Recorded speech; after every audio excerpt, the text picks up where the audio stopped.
Hi, welcome to my channel on YouTube.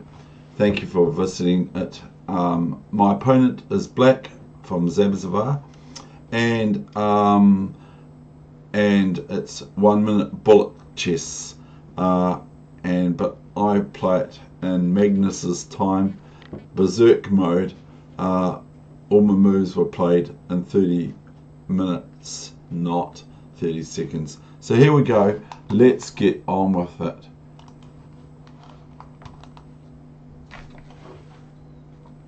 So this is how to checkmate in under 18s or 18 at that age.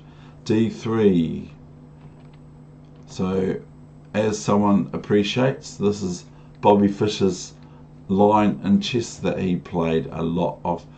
D3, knight d2, kings Indians for white. It's pretty sort of unknown by some people.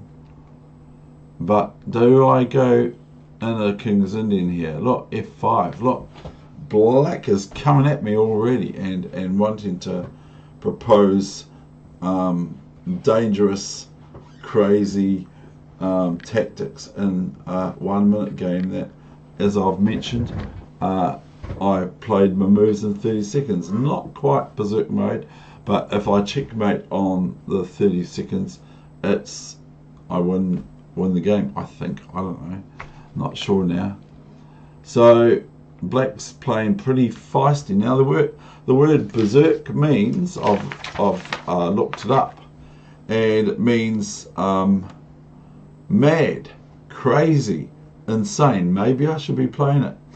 Out of one's mind, hysterical, beside oneself, frenzied, crazed, demented, maniacal, manic,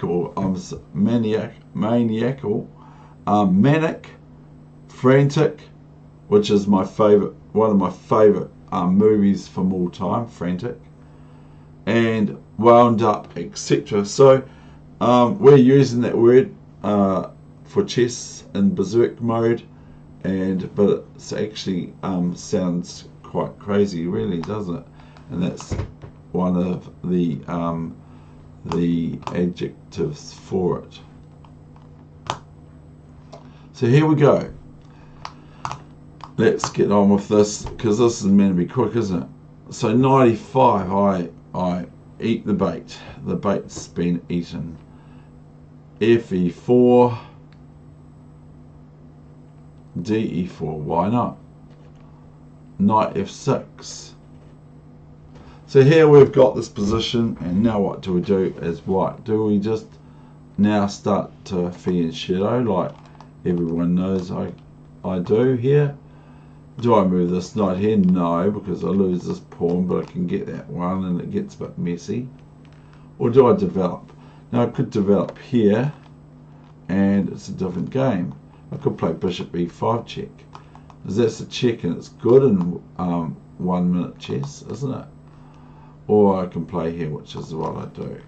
Now obviously I'm threatening easy things for me to see.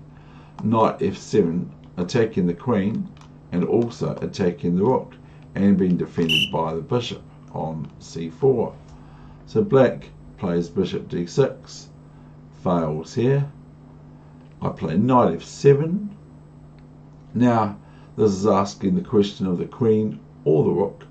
So usually the case is the queen doesn't want to be eaten. So here comes queen e7. Now just castle. See, I'm trying to do sensible moves. Now the thing is with this, is if Black now castles, I thought in the 5 minute game, which isn't the 1 minute game, I thought, well, I just go knight d6, and it's check, as you can see, discovered check. And then if the king goes here, we can even just about throw that there, or we can just put this knight here, or we can take the bishop on c8. And sorry about missing queen c6 in Nick's game yesterday, but that's because a few things I didn't study it, and obviously I missed things when they were playing, and as well as that, I intuitively wasn't involved in the game.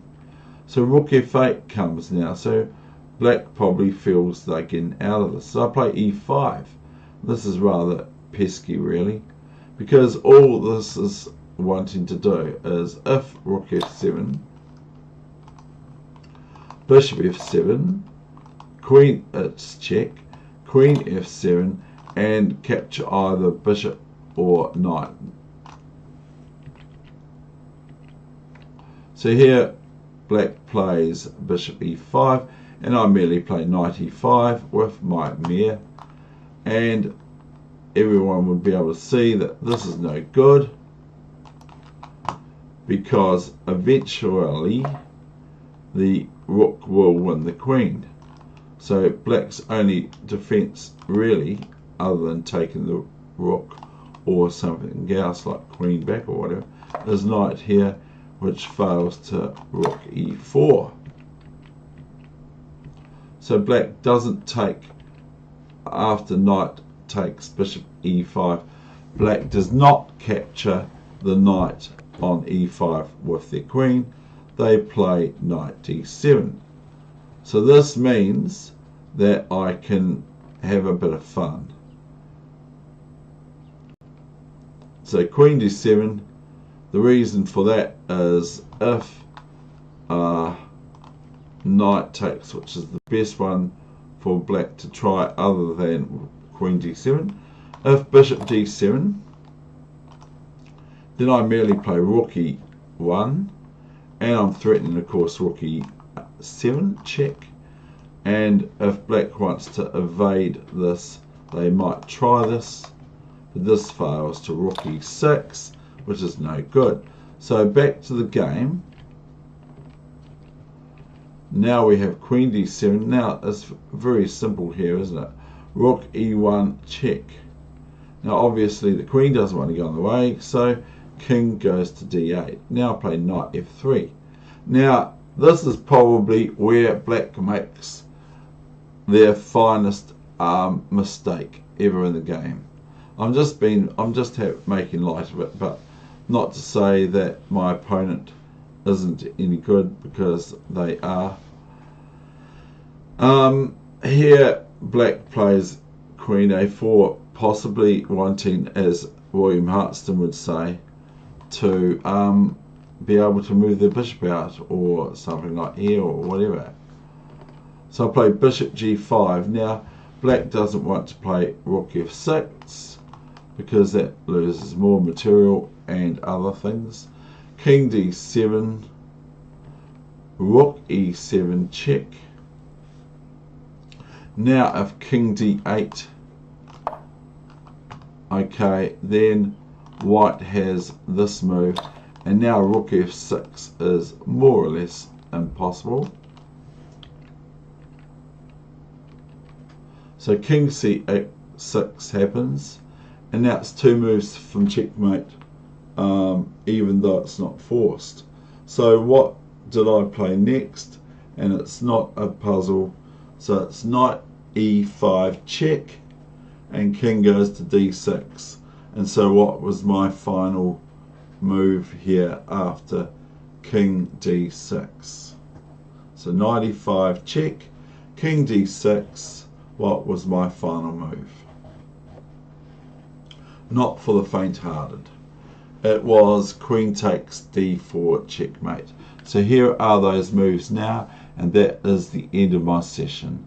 Knight e5 check, and black would do better if they so wish to play now here king b6 or king here, even though it's not very nice. Black played king d6, and my final move was queen d4.